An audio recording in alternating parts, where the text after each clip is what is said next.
Piper resets for Jay Frood. Andy Jackson a leaping grab. And he rips a forehand deep into traffic. Feiner unable to haul it in. Broken up by Kimball Pugh, and Feiner gave all he could. Yeah, that's fantastic help defense. Pugh was not 27 years old. He's the eldest of the three Jorgensen brothers on the team. To the end zone. What a catch! Kimball Pugh! Spectacular bookends to give the Shred the lead.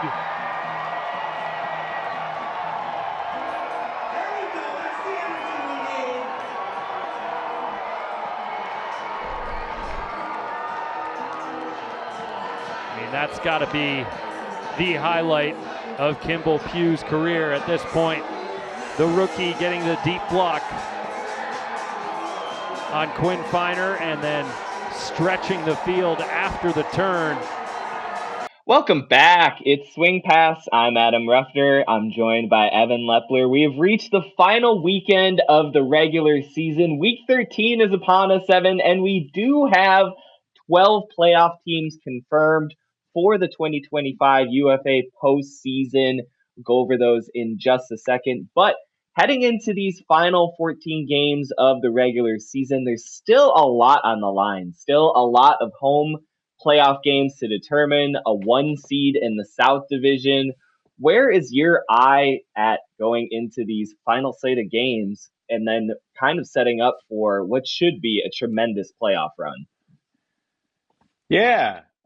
My eye literally will be in Salt Lake City because I will be calling the Shred wind chill game, and hopefully we have something exciting as the Joel Clutton tip game that went to overtime at championship weekend 2 years ago. First meeting between these interdivisional opponents since that crazy night at TCO Stadium. But, I'll have my eye on Carolina at Austin. The Flyers eliminated from the playoffs for the first time in franchise history. One of the biggest stories coming out of last weekend. Atlanta finally did it. And, man, that was an amazing game for 2.5 quarters. Like, just incredible ultimate plays from both sides. And then the wheels just kind of suddenly fell off for the Flyers. And, I know they'd love to hit the reset button on that third quarter, but the Flyers still, want to play for pride, and they have a chance to finish their season 7-5 and create a little positive momentum, and also deny the Austin Soul the number 1 seed that the Soul, quite frankly, probably don't deserve. Like, if we're creating some sort of strength of victory metric, or there was a pollster that was, creating, or a committee creating the bracket, Austin would a not power be the number 1 rankings seed. per se. Yeah. So, but that's not the way we do it. The schedule is the schedule, and Austin has the game on their racket to try to take down the Flyers and get that number 1 seed. So that's really exciting. Ben Dameron joining the New York Empire. I'll have my eye on that. I expect him to be playing offense, which, usually you don't have a guy that's never played in a team before jumping on an O-line right before, they have a playoff game the week after.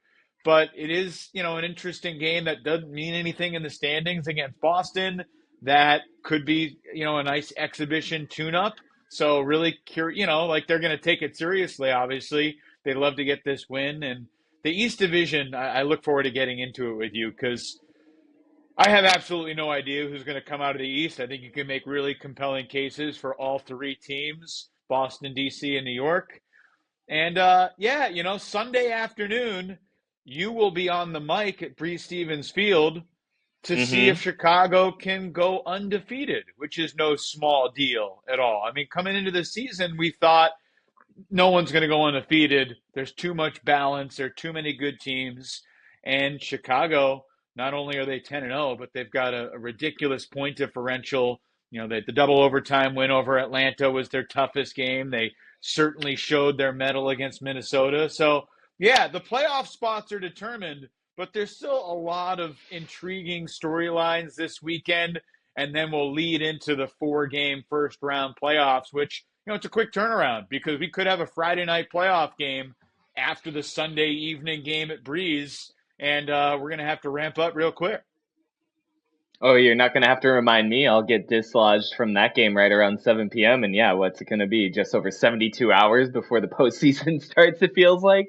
So Something like yeah, it's that. going to be a real quick kind of swimmer's turnaround coming off the wall from the last regular season weekend into the first weekend of the playoffs. But yeah, there's still just so much a thick of it to get through before we're even settled into the final 12 teams. And I just wanted to kind of touch on the 12 teams that will be moving on into the postseason real quick before we get into further breakdowns, analysis, etc. So, out of the Central Division, as we've known for the past couple of weekends, Chicago Union clinching the 1 seed, 10-0.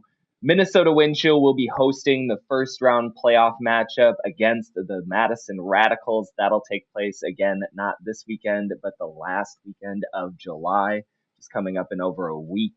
In the East Division, you've got Boston at 9-2. They did clinch the 1 seed last weekend despite splitting their games, followed by the DC Breeze and the New York Empire. DC will host New York in the first round matchup for the East Division.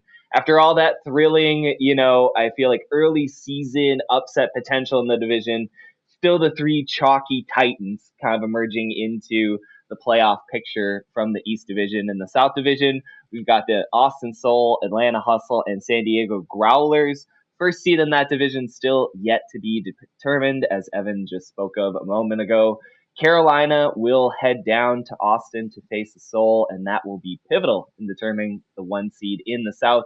And then last but not least, in the West Division, the 10-1 Salt Lake Shred did lock up the 1 seed with their big win over Colorado in Week 12. Oakland and Colorado have both punched playoff tickets, but with both of them facing Week 13 games. Home field playoffs and the first round schedule is yet to be determined in the West Division. Where do you want to start? I mean, you talked about the East Division as probably being the most fertile soil to discuss, but again, as we've discussed all season, there's so much parity across this league. 10 of the 12 teams feel like they have a pretty good shot if they continue to get hot going into the playoffs at a title in 2025. Where are you looking at? So I'd love to start just looking back for a second at what happened this past weekend, because I thought there was some really interesting results. And obviously, I mean, look, I was out in Salt Lake, and I do want to talk about the Shred and just what their D line did to Colorado in that third quarter, and just the Shred have won 10 in a row. I mean, that they are tied for the longest winning streak in the league right now. They got to be taken seriously. But the story of the weekend was Atlanta winning at Carolina, in my mind, and just the Flyers getting eliminated from the playoffs and the hustle. I think going into the South Division playoffs, if the Flyers were present, you wouldn't feel that confident in Atlanta. Maybe you'd think of them as the favorite, but you would also think like they're still going to have to deal with their big brother. They finally threw their big brother out of the house. And it is Atlanta's South Division to lose, regardless of whether they're the 1 seed or the 2 seed. And I just think that's a monumental story for both franchises. And we knew it was a transition year for the Flyers with Bernardus stepping away and Anders Jungst and Henry Fisher and others stepping away. But for the hustle to, win the first 2 home games the way they did, and then have that 3-game losing streak that, was educational and informative and brought them down to earth a little bit. And I think, they treated it as important learning lessons. But there was also like a pretty precarious scenario for the hustle going into that home game against Austin, which was overshadowed by the floods in Atlanta that night. But like if Atlanta didn't hold serve against the Soul and snap their losing streak, and then they had the game, like Atlanta could have missed the playoffs after the 6-0 start. So it was really important for them to stabilize, and they get Sean Cannell back, which I think is a really important, subtle addition to add a little bit more veteran punch to their O-line going into the playoffs. And, I thought Brett Holzmeyer played a really good game. Obviously, Austin Taylor, statistically and aesthetically, played a really good game. And, man, the Atlanta defense, Adam, like, the way Michael Fairley is playing, the way Tyler Randall is playing, the way their whole D line like just is just playing with an attitude. I I mean I don't want to give it away, but if you ask me who's my pick to win the title right now, I'm leaning Atlanta. And now they could lose in the first round playoff game. That's not, that's still not out of the realm of possibility. But I just thought getting that win over the Flyers was so important for the psyche of that franchise, both short term and long term. I think that was the story coming out of week 12. Speaking of the psyche and kind of dispatching of demons for that franchise, how about Holzmeyer being the one to kind of close it out over the Flyers? Couple of For big sure. skies over the pack in transition and just asserting himself, and especially in a game that did lack Jacob Fairfax. He wasn't available for the Flyers. It felt like it was just Holzmeyer's airspace to own. And I felt like, to your point of, this has long been a rivalry that's been very back and forth, kind of neck and neck, but the Flyers have always persevered at the bigger moments. Now, you can say there might be a little bit of asterisk with, again, the lacking of Fairfax, Laviolette going down with an injury in the second half, etc.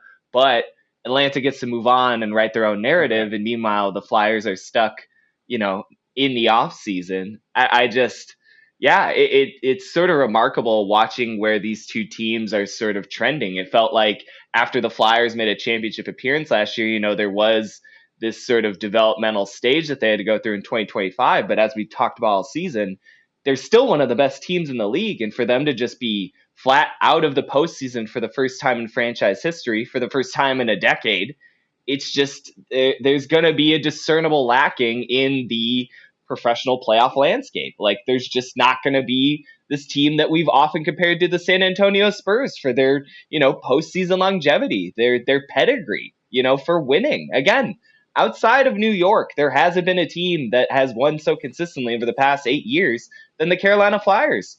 And they're on the sidelines. So I have a few issues with what you just said. Uh-huh. First of all, you brought up the word asterisk because Fairfax wasn't there. I think that's disrespectful to Atlanta. There's no asterisk in this Oh, division. like you haven't been disrespectful all the time this season in some of the remarks. It's not to take anything away from the Atlanta Hustle, but the open question to you: how many goals or scores is Fairfax worth in a head-to-head rivalry matchup like that? 3?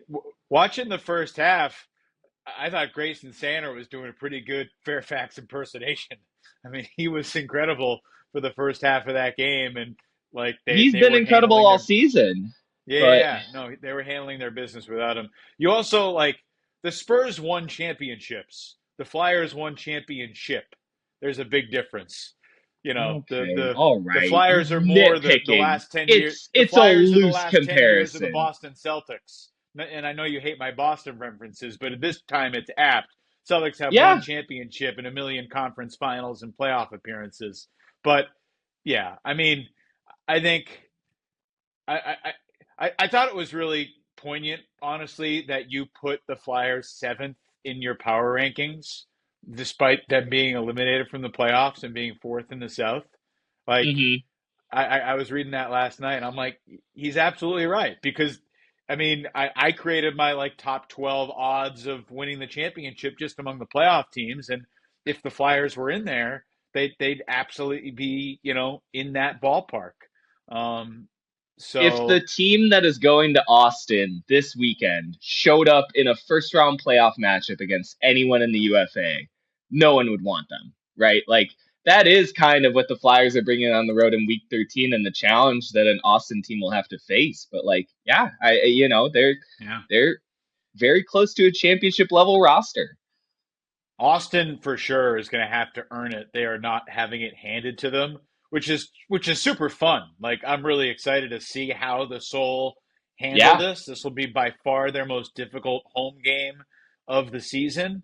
They got Madison on the second night of a back-to-back. They got Colorado the second night of a back-to-back. They got Houston twice, and they got LA. So the Flyers coming to town is a different gorilla to handle. Also, some news for the Austin Soul. I mentioned Ben Dameron joining New York.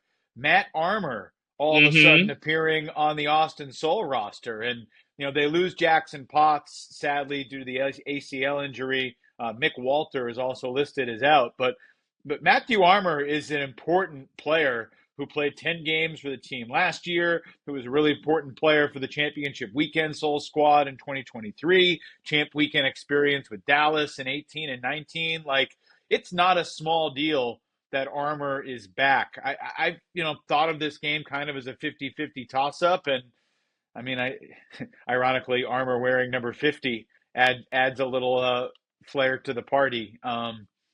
Yeah, I heard someone say when I mentioned Matt Armour's playing, like, well, he hasn't played all year, so who knows what kind of shape he's going to be, which is a fair retort, and I look forward to seeing it. And it's always a little precarious to throw someone into the fire in a game this important when they haven't played with you all year long. But if there's a guy that can go out there, get a couple blocks as a handler defender, get a couple assists on break chances, like feel like that's a really noteworthy pickup for Austin heading into Friday night.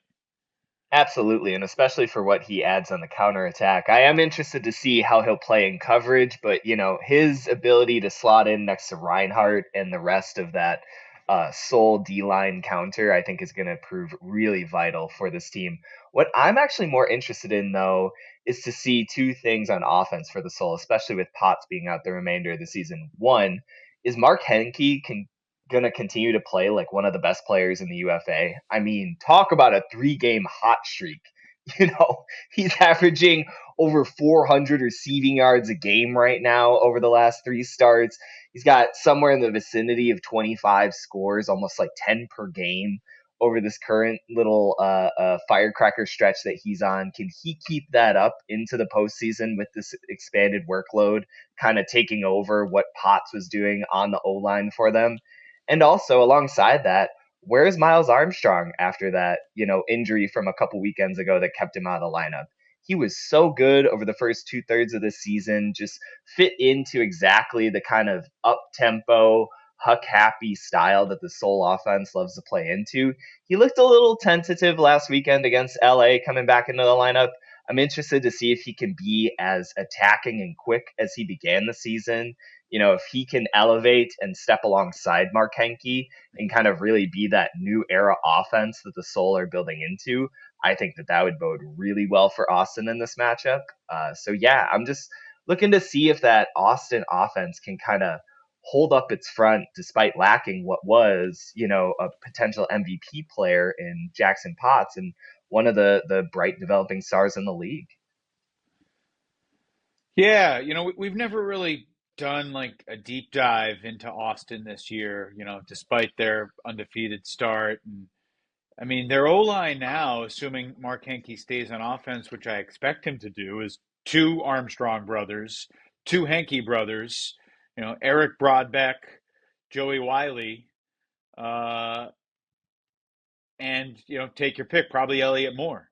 Um, So, I mean, Elliot Moore is a stench bro as well. So you got, the 3 stench bros, the 2 Armstrong bros, and Broadbeck and Wiley.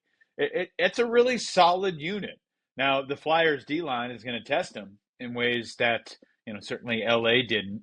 But I, I think I lean toward the Soul to get this win. The Flyers have a really good squad going. And you mentioned Alan Laviolette's injury. I think the game was pretty much decided at that point. But the best news of the week is Laviolette is active this weekend. So he got dinged up from behind.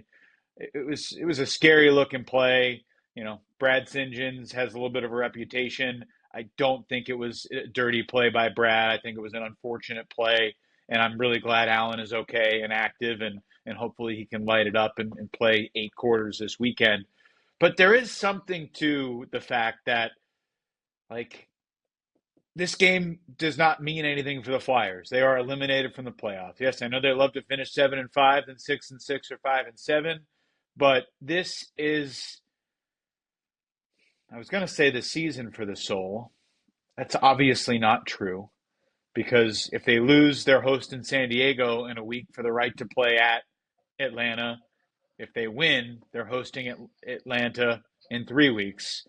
Man, that's just oozing disrespect to the Growlers. But I said what I said. Prove me wrong, Kevin Stewart and company. Prove me wrong. It'd be a heck of a story. Uh, yeah, it's go time for the Soul.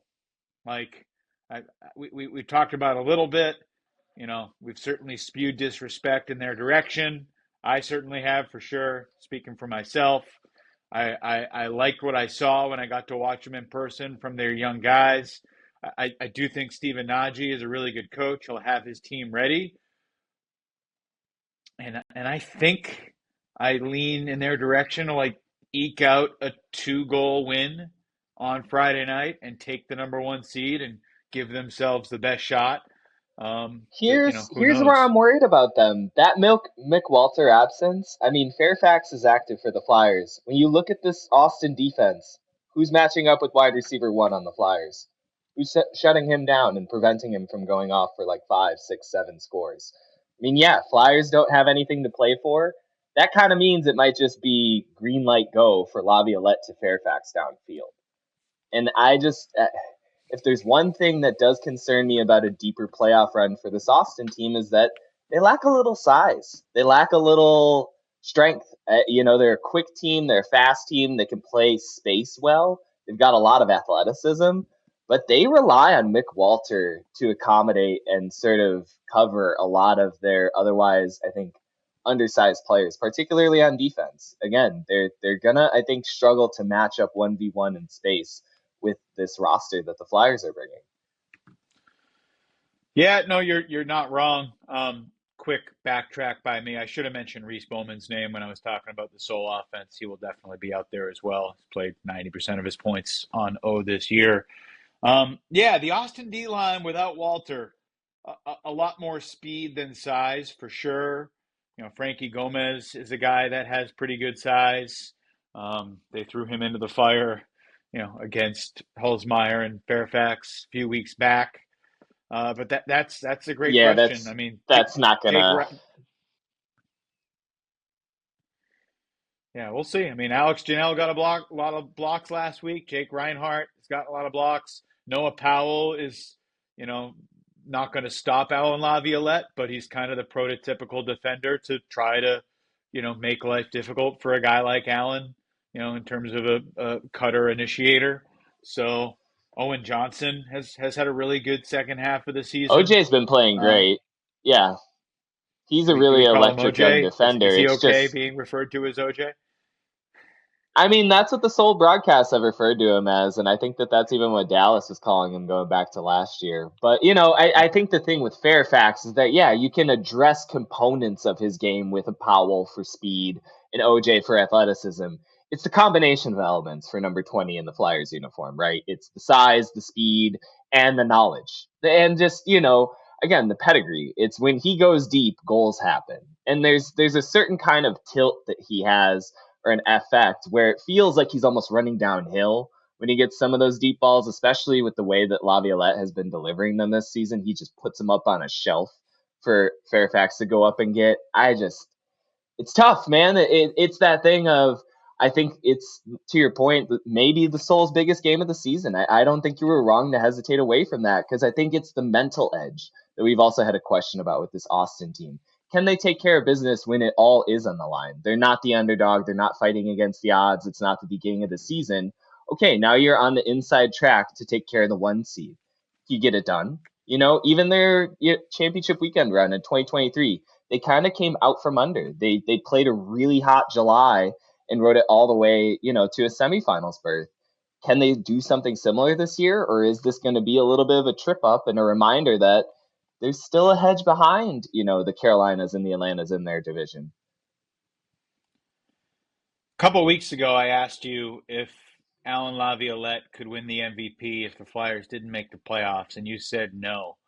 What would Allen have to do statistically this weekend in their final 2 games to make you reconsider? Like 20 assists. Just absolute goofy video game numbers.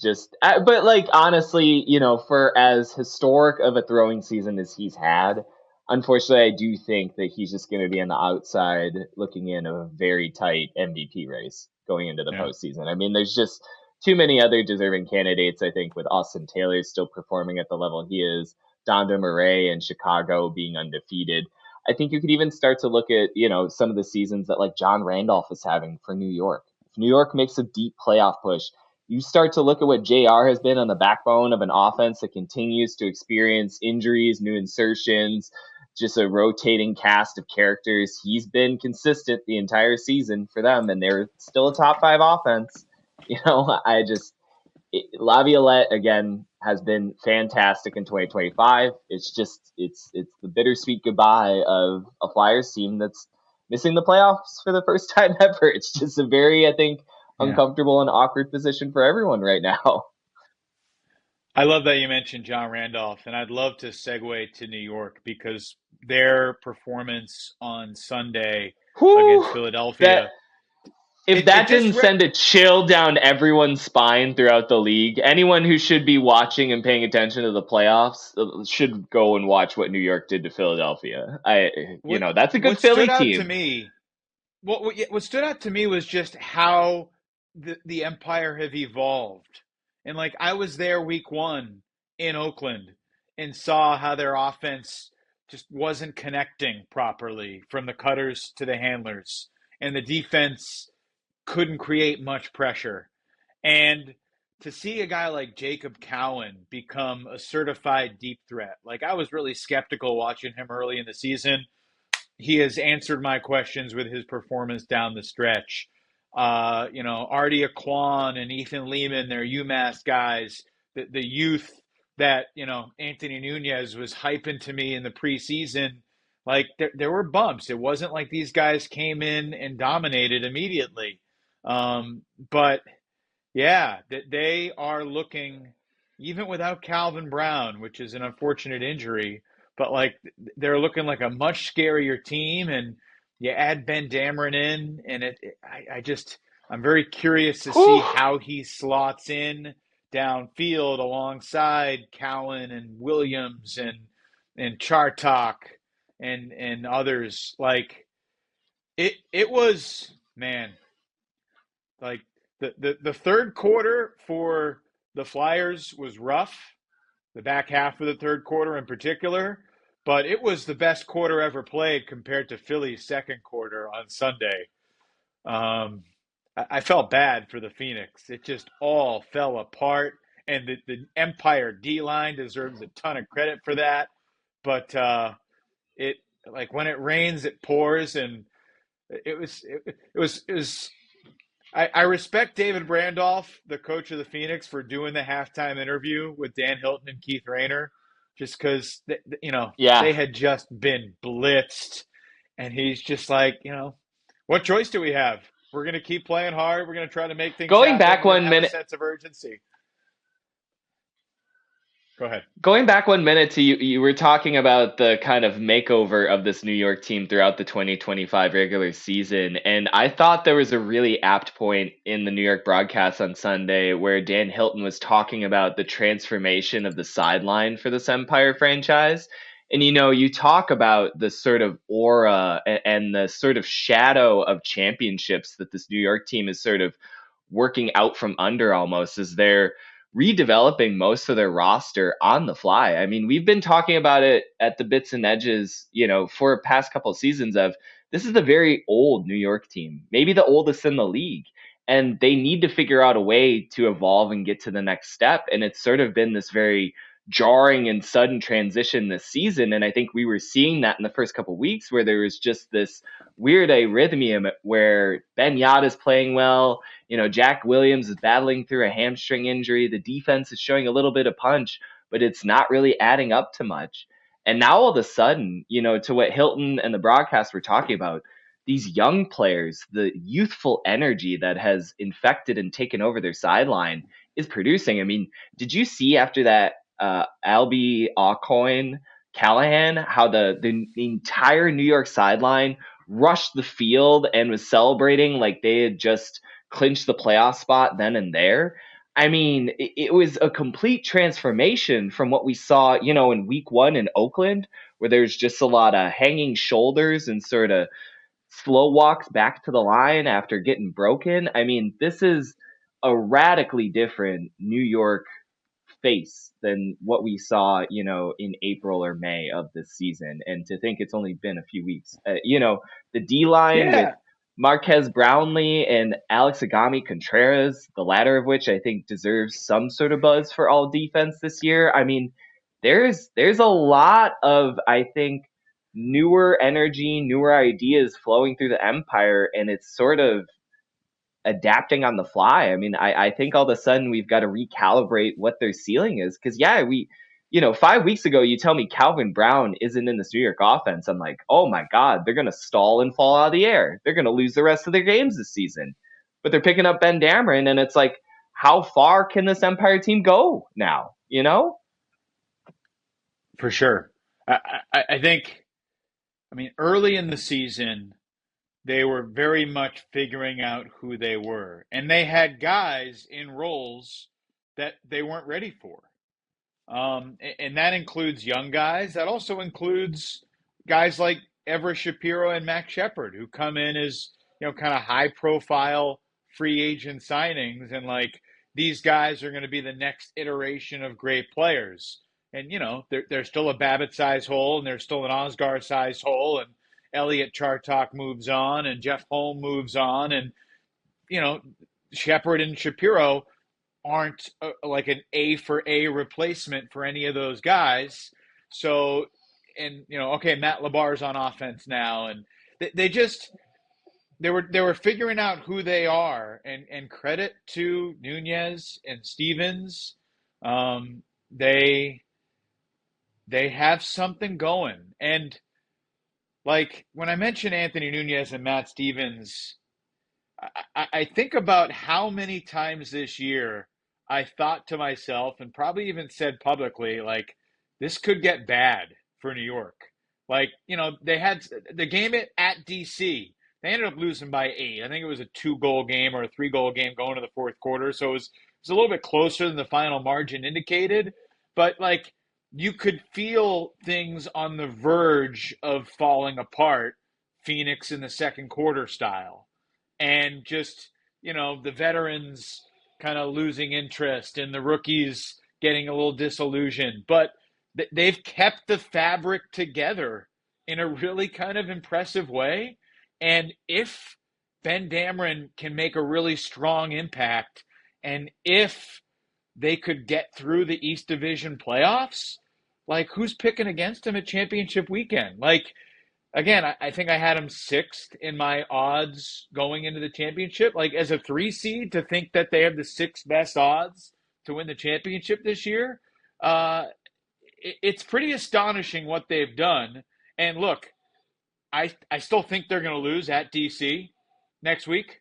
I think. Well, DC is kind of a buzzsaw right now. You talk about a team that started slow and is peaking at the right time.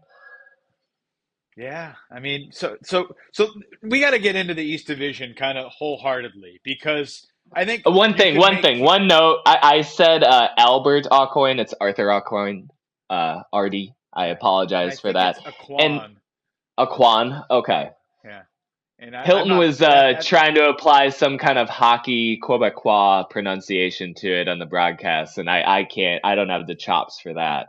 I just wanted to point out, you mentioned the brain trust of Nunez and Stevens. I just want to commend them because they've done such a good job of kind of going in the laboratory week after week with this lineup and rejiggering it in small ways and sort of testing players in a variety of roles. And I feel like through much of their attrition and experimentation, they've really come up with some gems. You see what Matt Labar has been for the offense. You see how Sam Jonas has stepped up in his defensive role. Tristan Yarder coming on in recent weeks, talking about a diamond in the rough that's suddenly coming on.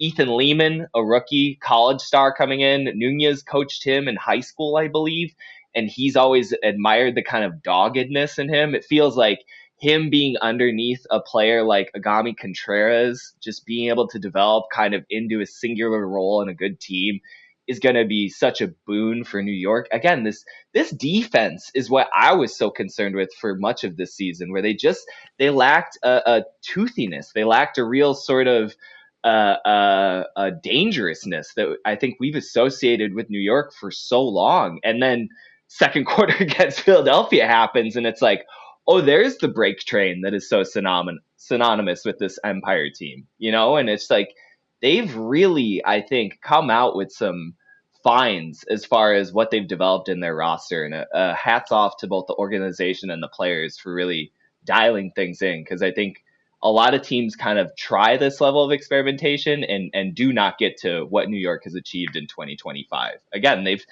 overhauled the roster on the fly with big targets on their backs, and now they look pretty tough going into the playoffs. Yeah, and the point that took us to this conversation is the most important point. We can nibble around the edges, but John Randolph moving to O and being the guy that I think we all thought he could be, leading their O line, pushing the right buttons, getting open, making plays. He has absolutely been that guy. He is very much in the first team All UFA mix. And look, if New York goes all the way or close to all the way, he could be the MVP. Like, he's absolutely in that. I think he's kind of on the outskirts of the conversation now because they're 6-5, but he could join that conversation really quick if the Empire can do a really hard thing. To quote Bryce Merrill in his amazing halftime speech, we are here to do hard things. The Empire are here to win at DC and at Boston in playoff games. Man, that we haven't seen a team ever that I can think of that has had two road victories like that, right? I mean, you know the history just as well, if not better than I do. Am I forgetting anybody? Is there a 3 seed that has won 2 road games like this ever? I mean, Seattle back in the day, there was that But it super wasn't site 2 road playoff games. It was series one. It was in a neutral site 2016. game mixed in there too. Right. That's what I mean. So it's kind of, a little bit looser definition, but no, not like DC and Boston and the gauntlet that New York faces. But again, if there's a franchise that's been battle tested and through the fires before, it's the Empire. I mean, they've got playoff Jack. Have you, the season that Ben Yat is having. I'm sorry, I never left the bandwagon. I know he slowed down. I know he lost some of his explosiveness. I know the beginnings of the past couple of seasons have had a little bit of washiness, but that dude can still just go out and sky people basically at whim. He's such a technician at this point as a receiver and just an offensive general. I was commenting on a Radicals broadcast that during the Andrew Mechanic jersey retirement ceremony, having him in the stadium was like a defensive multiplier, like a Madden badge. I feel the same way about Ben Yat on offense for New York. We're having that 6'6" dude just going out there and doing his thing, gives like +5 stat attributes to everyone else in the Empire. I mean, he's just we talk about MVP. I mentioned JR. I almost want to put Yacht in there too. Because again, you talk about the value of his consistency and his ability to score, and that being the most important thing to do in the Stam game. He's got to be still one of the 12 players that you would just start an O-line with. I mean, it's really hard to move that guy and his legendary status off of any sort of universe point line. He's playing that well. Again, weird little diatribe about Ben Yap, but just felt deserved for the kind of season he's having and how this New York team, for having 5 losses, feels pretty resurgent all of a sudden. And yet, they've got to face DC, who might be even better. Seems to just kind of hold an edge against New York this season and the past couple. I appreciate the Yacht tangent. I was, probably unlike you, and I was probably off the bandwagon a little bit coming into the season. So respect for what he has done. Most important stat for Ben Yat and John Randolph, they have played 11 games so far this year. That is the maximum they could play. They're always available, always ready to go, dedicated to their team. One of my favorite clips, I forget if it was the Callahan but like it might have been it was Randolph on. There was a clip of like Randolph celebrating. It's the Callahan. Like, It's the Callahan. It's as Alcoin, you say the name, but he's grabbing the disc and JR is spinning around 180 away and fist pumping yeah, into the air. It's so yeah. good, man. That's passion that you love to see, and that's contagious when your best player is there every single game, and you never have to worry about JR being ready to go. So yeah, I mean, let me ask you this, and I'm not going to hold you to it. Maybe we'll make different playoff picks next week, but where are you leaning in the East right now? Where does your mind lean in terms of which of these three juggernauts is going to make it on a championship weekend as we record here on Thursday, July 17th, just before 1 o'clock Eastern? I think we both just did a lot of glazing to New York, as the kids would say these days, but and as good as Boston has been, they were undefeated before a week and a half ago. I've got to go with the DC Breeze right now. This East Division has kind of been rock, paper, scissors the entirety of 2025. And there's something about the way this Breeze team can match up with both the Empire and the Glory, where they just have an edge. I mean, this DC offense, as I said for years, might not be the sexiest, definitely is not the most explosive. I mean, they consistently rank at the bottom, if not the absolute nadir, in terms of hucks per game.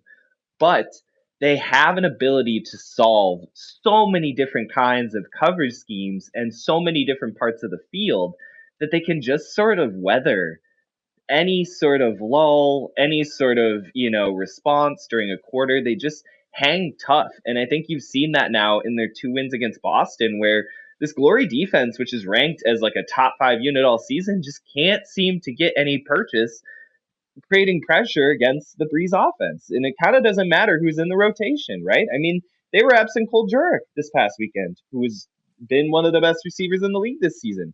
They didn't miss a beat. I know that the replacement is Christian Boxley, an all-world player, but it just goes to show you that this Breeze O-line, now with Downey and Boxley, et cetera, available, they go 8-9 deep, and they can just sort of run on you and do whatever they want. Rowan's having one of the two best seasons he's had since we returned from play in the pandemic season. Andrew Roy and Jock Nissen are two of the best table setters in the entire league. They're just really, really hard to slow down. And then on the flip side of the disc, defensively, DC's been battling injuries throughout 2025. They're finally getting healthy, and they've got a lot of dudes who can get blocks. I mean, Alexander Fall is flying around right now. He always goes through these stretches, I feel like, when he's available, where he'll just get, 5 straight weeks of chest high layout blocks at clutch moments. Jasper Tom is still one of the best handler defenders in the league.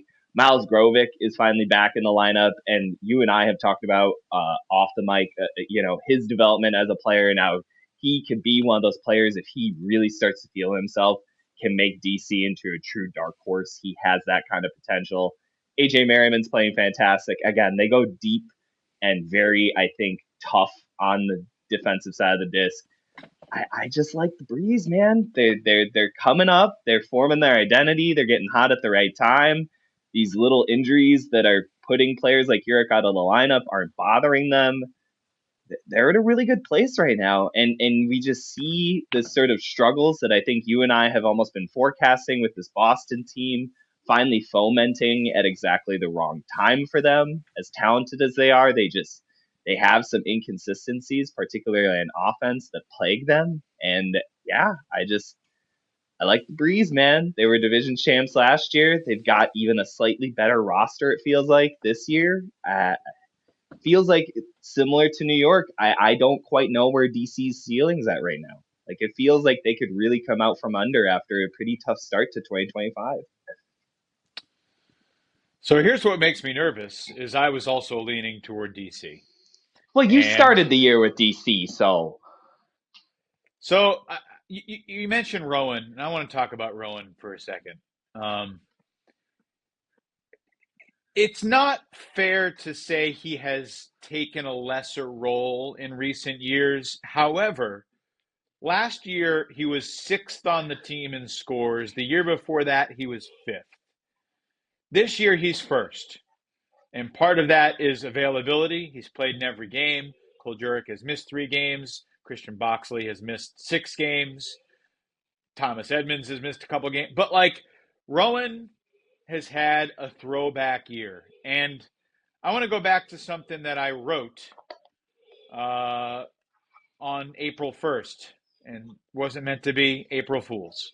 I wrote, no matter what happens in the years ahead, Rowan McDonald will always reside amongst my favorite players in the UFA.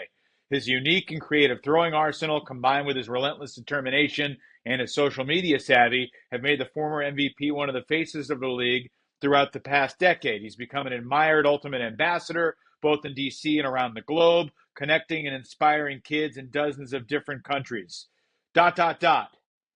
Winning a UFA championship feels like the last thing for McDonald to accomplish on the field.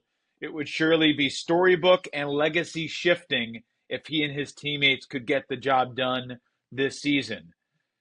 He's a great player. He doesn't need a championship to be regarded as a great player, but to be one of the all-timers, if he could get this Breeze team over the hump, it would be enormous.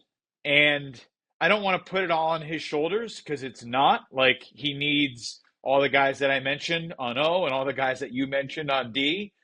It feels like they have the pieces. And let's be honest, Adam, Rowan hasn't always been at his best in the playoffs. There have been some throwaways that have made you raise your eyebrows, some decisions that I know he wants back. And that's part of his story, and that's part of his history, and that's why I'm so interested to see if he and they can do it. I mean, particularly in the aftermath of last year, when they were the favorites going into championship weekend, and after the first quarter against Minnesota, they all were kind of looking at each other on the sideline like, what do we do? And they know they didn't handle that well. And this is their chance. They've got, they don't have Johnny Malks, but they've got enough pieces and enough talent to do it. But it's certainly not going to be easy because they're going through 2 other juggernauts. And yeah, I mean, that's one of the biggest things I'm most interested in down the stretch is what this, because I don't know for sure that this is it for Rowan, but he told me back in week 2 or 3 that it was possible that this could be the end. And if it is the end, he's had a tremendous career, but he hasn't won a game of championship weekend and he hasn't won the title. And they have the pieces to do it, and it's not going to be easy. And man, the East playoffs are going to be awesome.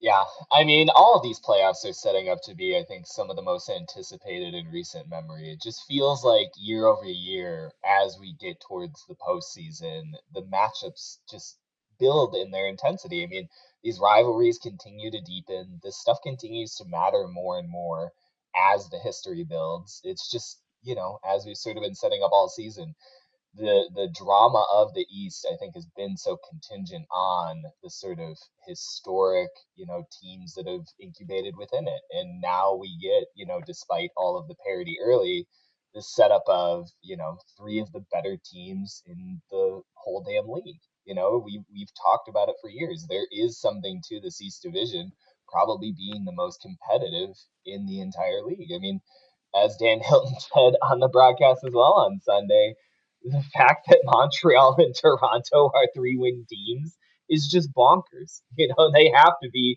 among the best 3-win teams in the league's history. They could absolutely make the playoffs if you went back, 6, 7 seasons and dropped them into almost any league or any division, I should say.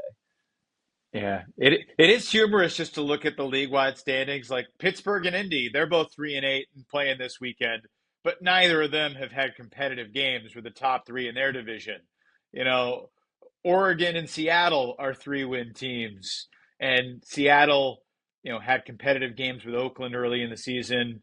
and I expect them to be competitive with Colorado. They took them to overtime earlier this year. But, yeah, the difference between the East and every other division is that you have Toronto and Montreal tied for last, and yet Montreal took Boston to overtime and beat DC and beat New York. And Toronto beat New York and has been super competitive with all those other teams. And yeah, we're not going to spend a ton of time on Toronto, Montreal, but it's an interesting game. Hold on though. You mentioned Seattle's. What'd I do? You mentioned Seattle's close games. I might have the biggest what if of this season. What if Seattle held on and won against Salt Lake at Zions Bank Stadium in the middle part of the season? This Shred team is riding a 10-game winning streak at this point. They feel like one of the 3 best teams in the UFA in 2025. And yet there was a time when the Cascades were still reeling, but they were in it, and they were up pretty big against the Shred. And yet, Salt Lake, kind of like they did last Friday night, as you saw in person, they pummel teams for a quarter somewhere. Every single game this season, they take it out on them on both sides of the disc. What would this league look like had Seattle, held on in that W? And what's kind of your temperature on the Shred at this point? I'm really glad you asked. Thank you. For Seattle, they should have won that game. It was a collapse from the Cascades. The lineup that the Shred had that night, I'm not going to go so far as to say it was disrespectful to the league, but half the guys that will be playing for them in the playoffs were not active in that game. They were clearly missing half of their top 20 players. So Seattle came out hot, was firing. They should have won it. What would be different for Seattle? I'm not sure that much. They would have been in the race longer, but really, Cascades, I think that there's they just couldn't recapture the mojo from last year on either side of the disc, if we're talking about the Cascades. And I do think, what we have seen from Salt Lake is, their depth is good enough to hang tough and compete for 4 quarters and win close games against good teams. Look, Salt Lake should have lost at Oakland, right? They were down at halftime against Colorado. I do think it is fair to have some skepticism about the Shred. As I wrote in the Tuesday toss, just to get the numbers correct, they're 2-4 against opponents from other divisions in their history. They're 42-5 all time against the West. So how am I feeling about the Shred? I'm relentlessly impressed by their passion and purpose, their offensive system and authority and confidence with which they played against Colorado the last 2 weeks was otherworldly. I do think that also says something about the Summit defensively. I think Colorado, I got a lot of questions about Colorado that we could go into in a different conversation. But I love what the Shred are doing, and we need to see it against Minnesota this week and then at championship weekend, where, they probably would get – it's so crazy to speculate, but they could get Atlanta again. They could get DC or Boston. Championship weekend seeding depends entirely on who makes it there. And, you and I both feel, I think, that a couple number 1 seeds are not going to make it there. So I think the Shred deserve to be a pretty heavy favorite coming out of the West. But I also think that Oakland on the right day, Colorado even on the right day, but the Summit haven't had too many right days, and the Spiders haven't won a playoff game this decade. So I think, man, one last thing about Salt Lake, and then I'll toss it back to you, Adam. Apologies for rambling. Their atmosphere, their game day, their mascot, their fans, their family, their social media, their stadium, they're doing it right. it's really awesome. They're doing it right. I have another real big question for you. Is this the Madison Radicals 2.0? You know, a divisional titan, somebody who racks up regular season wins, fantastic home field advantage, lots of energy, sort of the auspice of a champion, and yet not always equitable in terms of interdivisional matchups and sometimes against the league's most powerful. I feel like this was the Radical storyline for several seasons, and it's sort of been where Salt Lake is a little bit right now, where they kind of have developed enough of a system where they can sustain changes year over year while continuing to just print out 10-win campaigns. And yet, they've looked a little outmatched sometimes when they've gone against interdivisional competition. I'm really excited to see what happens on Friday night with Minnesota coming to town. I think that that's going to be a really important matchup for both teams' mojo heading into the postseason, but I think especially so for Salt Lake. You know, I know that they won the semifinals game in 2023, but I think the Shred team needs to show against the Minnesota defense that, like, it isn't just the luster of knowing the competition. West Division defenses aren't always the toothiest. You know, they aren't always the most developed in terms of their coverages, particularly downfield. We saw that in the second half with Colorado last weekend. So what can they do against the Minnesota wind chill this weekend? You know, like what is this Shred team actually capable of? I think, you know, we kind of talk about the 12 playoff spots are already confirmed. What does week 13 matter? I think that for teams like Minnesota and Salt Lake that still have a lot to prove, they need to win these matchups against, you know, top interdivisional competition.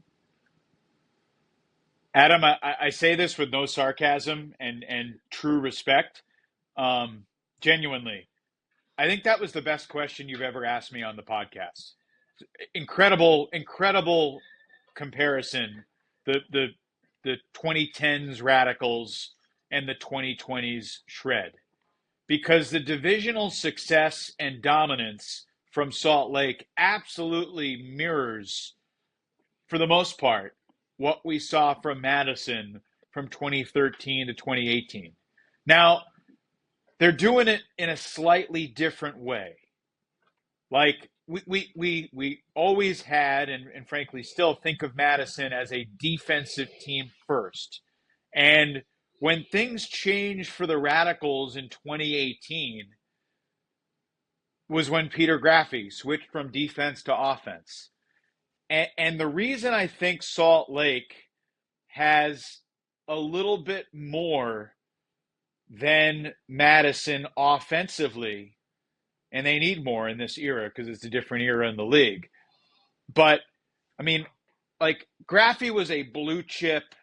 Whatever role you put him in, he could change the game. That's how I feel about Chad Jorgensen, and that's how I feel about Will Selfridge. So we haven't seen Selfridge the past few weeks because he's been away, but he will be back for the Minnesota game tomorrow night. And I expect him to slot back in fairly seamlessly. And I do think that Salt Lake's offense has more punch than Madison's offense, even during the Radicals championship year. Now, the flip side would be the Radicals had a little bit more defensive innovation to them in an era where that was a little bit more dynamic. But I think that's a really fascinating comparison. And let's remember, the Radicals did get over the hump. They won the title in 2018. You know, they made the final in 2013. They made the final in 15 and, you know, played respectably and lost pretty close games to Toronto in 13 and the Spiders in 15. But yeah, I mean, I remember doing opens for games. Like it's Madison, Indy or Madison, Chicago and Madison, Minnesota.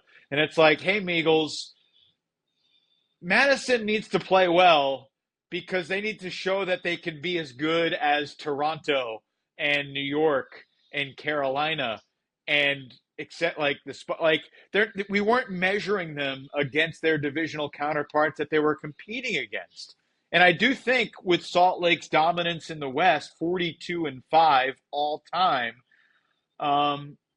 I just think it's a great comparison, and I wonder if the Shred can fulfill the comparison, quite frankly, by getting over the top. And circumstances conspired nicely for the Radicals. They were at home. There were some key injuries. There were some surprising upsets in the divisional championship games that year, which is not meant to take anything away from the Radicals. They won the title, and that we would regard the Radicals era so differently if they didn't get that championship. But they did. They are a champion forever. Oh, yeah. And that's what the championship means. And the same thing could be said for Minnesota last year. The Wind Chill are the reigning champions still. But yeah, I think that's a great historical comparison.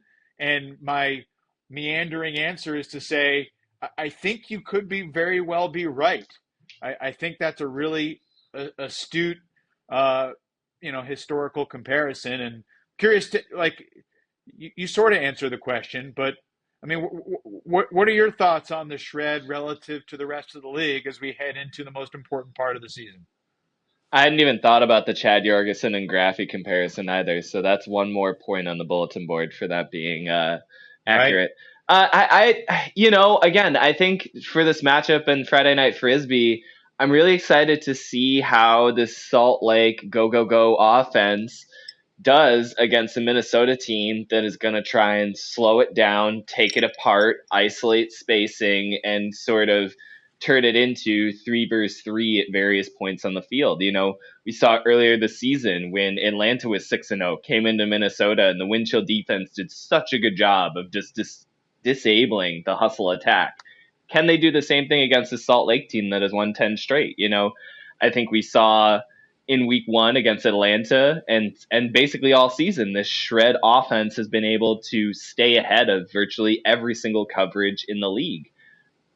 I think that it's a little bit different facing the reigning champions and what Minnesota has done over the past 2+ seasons, where they've been, I think, top down the best defense in the league. On any given week, I think there's 4 or 5 other teams that can put up comparable coverage, but in terms of broad scale work, this Wind Chill team has been number 1. And so can Salt Lake for 4 quarters push tempo as they've done all throughout 2025? Can McKay Jorgensen be this, mistake-free pivot point turret that just powers everything at the center of the attack? And from there, everyone remains in rhythm. Something that while I was watching that Colorado game just continues to pound in my head about the Shred team.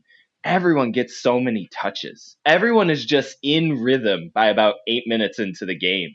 And it's so daunting for a defense to figure out, all right, who do we prevent from going off? And it's like, shoot, do we slow down Dunawal? Shoot, do we slow down Kerr? Shoot, McKay hasn't dropped or done anything wrong all game. He's completing these 5-yard little chisel passes every single time. Will someone slow him down? It just kind of becomes this spreading fire that an opposing team has to deal with every single week. And I wonder if they can sustain that against Minnesota, that is so good at, putting out those kinds of bursts. I think the Wind Chill, again, sort of contain everything and sort of put an umbrella over the top in a way in which you're forced to play in the middle of the field. And Salt Lake has been fantastic in navigating those spaces, but they kind of like to work from inside out. And I'm interested to see if they can, again, do that against this Wind Chill team that is just shut teams down that like to do that. They did it so well against the hustle. They've even done it well against the Union at times. It's just the Minnesota offense, as we even saw this past weekend, continues to have question marks. It was even sort of what we were questioning about the team before the playoffs began in 2024. Can the Wind Chill offense kind of catch up to where the defense is at? And you took the conversation exactly where I wanted to go, because I think the most interesting story heading into this Friday night Frisbee matchup, can the Minnesota offense look somewhere in the vicinity of competent and consistent? Because we just haven't seen it over and over again. Whether it's silly mistakes or systemic mistakes, their system has put them in a jam. And I feel like they're in their heads a little bit right now. Like they're not cutting and throwing confidently, consistently enough. and that's a really tricky spot to be, especially going into a Hornets nest like Zions Bank Stadium and the shred defense. So, I mean, there's plenty of interesting matchups. Like for a game that doesn't mean anything in the standings, there are a lot of subplots and storylines that we'll be diving into on the broadcast. But yeah, I mean this Minnesota offense. I mean, I don't want to say it all comes down to one guy, but last year's championship weekend MVP has just not had a brilliant second half of the season. And he has not kind of taken over games and kind of ascended in a way that I expected him to, coming in his first year out of college Frisbee. So, I mean, I look at Will Brandt, I look at, Josh Klain and their downfield cutters. I believe they're missing Quinn Snyder this weekend. You can check me. I'm checking myself. That's yeah. Tough. Quinn is inactive. One thing about Klain and Brandt in that backfield, and it's no secret, they're very different kinds of throwers. And I think what we saw in their title run last year was that they did such a good job using that to complement one another. And in 2025, it's been the opposite, where it's like there's two different styles the Minnesota offense is trying to run at any one time. They're kind of trying to do some of the dink and dunk, work through the lane, Will Brandt, small ball stuff. And then they're also going to stretch the field, allow Klain to huck it to single matchups downfield.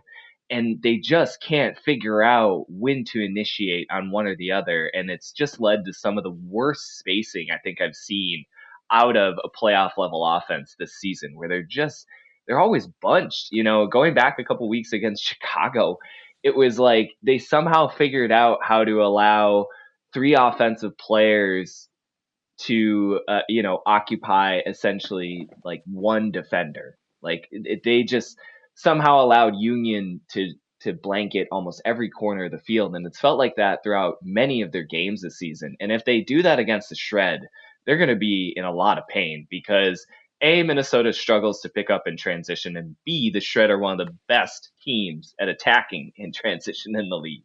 So yeah, I need to see something from the Minnesota offense I haven't been seeing the past couple of weeks.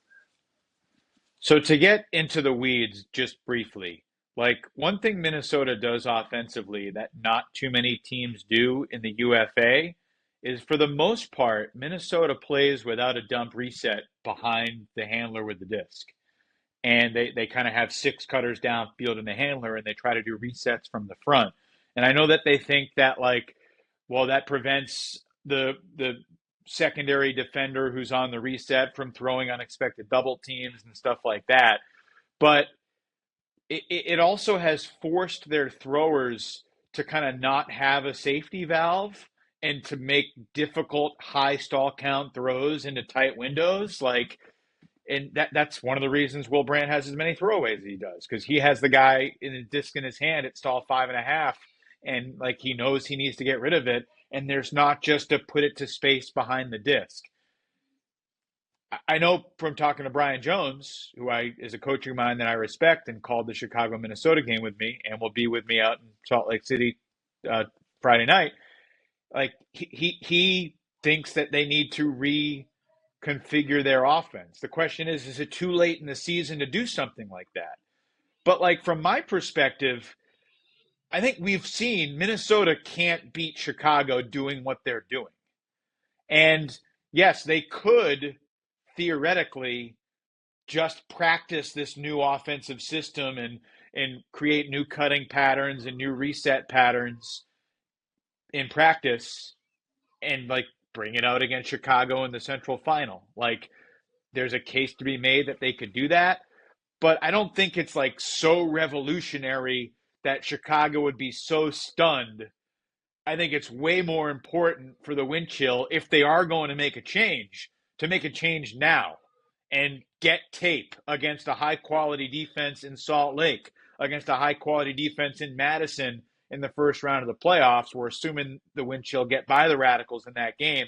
Like, there are things that Minnesota could do differently. And that's what I will be watching for early on in this game. It's not just their players executing, it's how Ben Feldman and Max Longchamp and Carlos Lopez and the captains and leadership of that team decide, can we make major changes going into the home stretch of the season? Because barring crazy wind, which they handled super well, I just don't think that they can do what they're doing and get past a team like Chicago. So, yeah, that's what I'm looking for tomorrow. If they keep doing what they're doing, they're not going to get past the Shred tomorrow. I just, again, I worry about them against a very young and very fast Shred team. We talked about New York being one of the more experienced and older rosters. Same goes for this Minnesota team. It really feels like when you get to that championship stage, you need the right combination of veterans and youth. And Minnesota, as we talked about ad nauseum in the offseason last year, had that when they won the title. Now, though, there is some liability, I think, to some of that aging core, especially against a team like the Shred that just loves to get out and run in space. And if Minnesota is going to be making as many mistakes as they've been making lately, the Shred are going to punish them for it. They're too young to know any of their faults yet. That's, I think, the scariest thing about this Shred team right now. They're so young. It's just like, where's the limit? We saw it last weekend when they just went off against the Summit. It was like a fireworks factory went off. They took hold of that game. It looked like a New York rally where the brake train's rocking, the stands are shred heading. It's just a phenomenon. And I worry about a Minnesota team that can be a little cerebral in environments like that, taking it wrong. Again, they had home field when they played in the semifinals a couple of years ago, or just under 2 years ago. They're not going to have that advantage this year. How are they going to hold up when the Shredheads really start going? Adam, it's really fun to be there for a moment like the Kimball Pew layout bookends. Oh, man. The crowd's going crazy.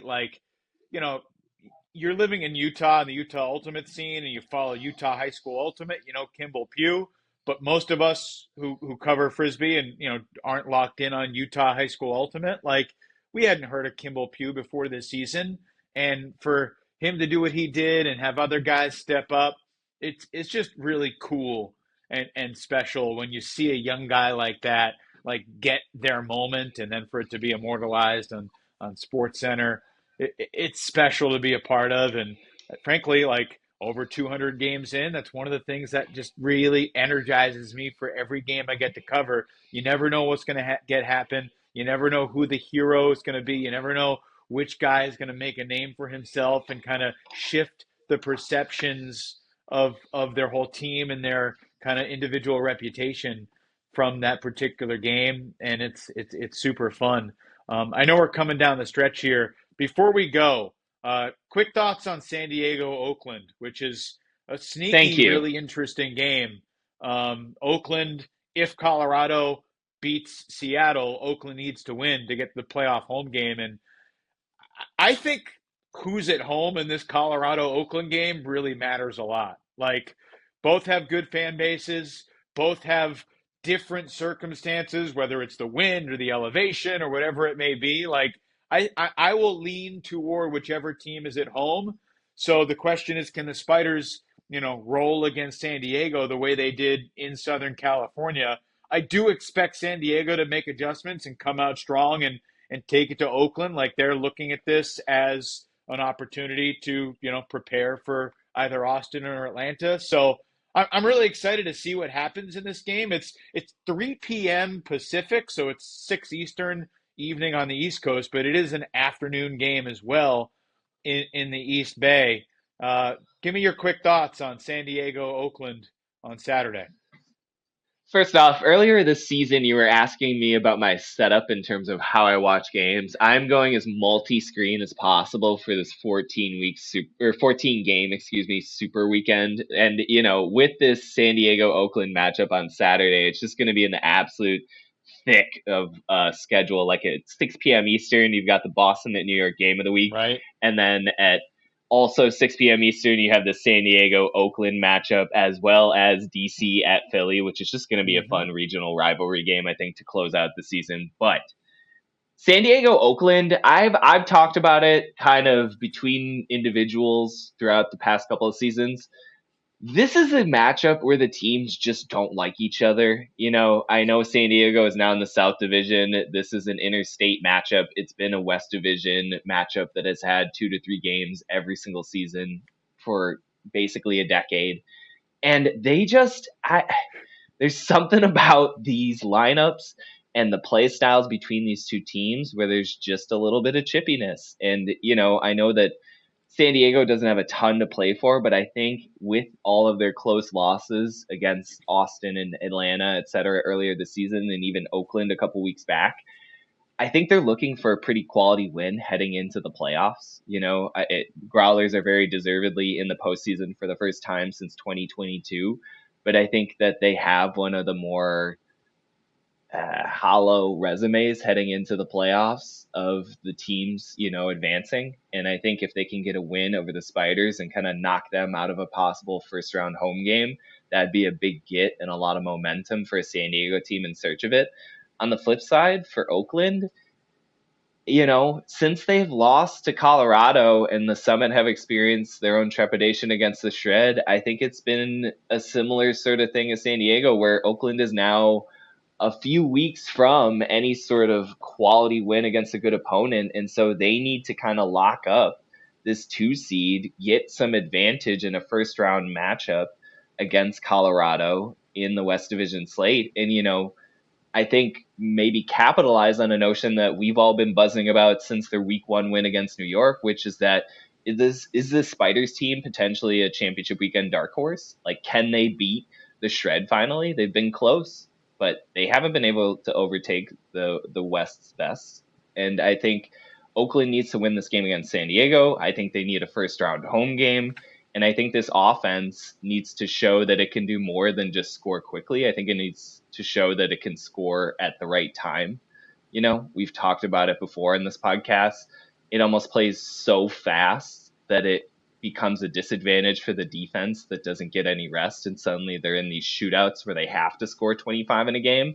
I'd love to see another performance like they had in their first meeting with San Diego, where they score, 19 to 21 goals. And there's just a couple of times where they're going full field drive of just Evan Magsig quarterback wanting and going every other and just punching it right in against the San Diego Growlers. I think, again, this is one of those games where not only is there a home field playoff game on the line for Oakland, there's a lot of reputation here for both teams. These are one of the teams that when we talk about kind of the power rankings and the potential to earn a championship, they're on the lower end, and I think it's because they've lacked a certain quality win, and this is a terrific matchup for both of them to get one.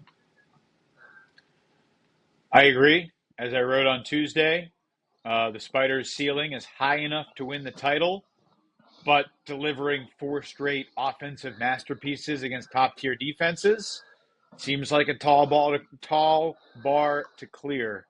But could the Spiders, win over Colorado and Salt Lake in back-to-back games in the playoffs? I think absolutely they could.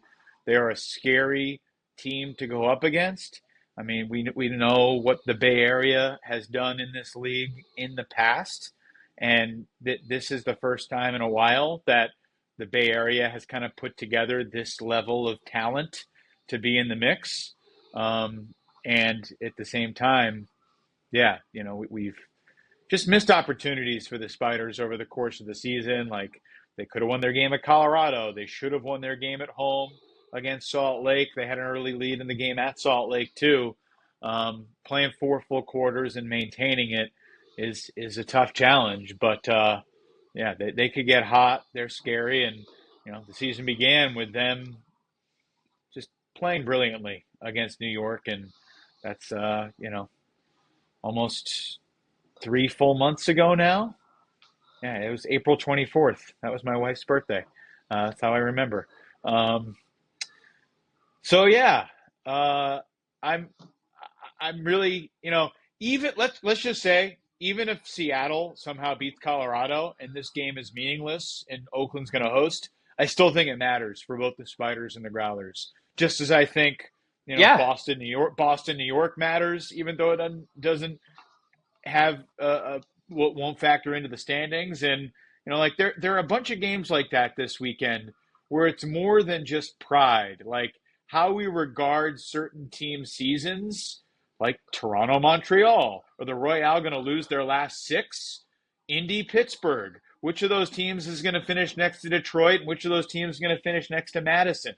Like there's situations like that around the league this weekend that I just find particularly fascinating. And, Madison, Chicago is another. Can the Radicals finally beat a team that's going to the playoffs? And can the Union go undefeated? So, yeah, it's like while we know all the 12 playoff teams, we do have 11 of the 12 in action. And there's a lot of really interesting storylines, nuggets, both personally and collectively, that are coming up here in week 13. So, buckle up, everybody, and it's going to be fun. Yeah, 14 games available on UFA YouTube and Watch UFA TV. The Friday night feature will be on UFA YouTube. Evan is flying out to Salt Lake after we wrap up this podcast momentarily. That'll be it for our final regular season preview Swing Pass episode. But as we've been talking about all episode long, the action is really just beginning now. This is the real end finish to the season. We've got the final 12 playoff teams set, but beyond that, it's going to be a roller coaster. Evan and I will be watching alongside you. We'll say bye for now, Frisbee forever, and we'll talk soon. See ya.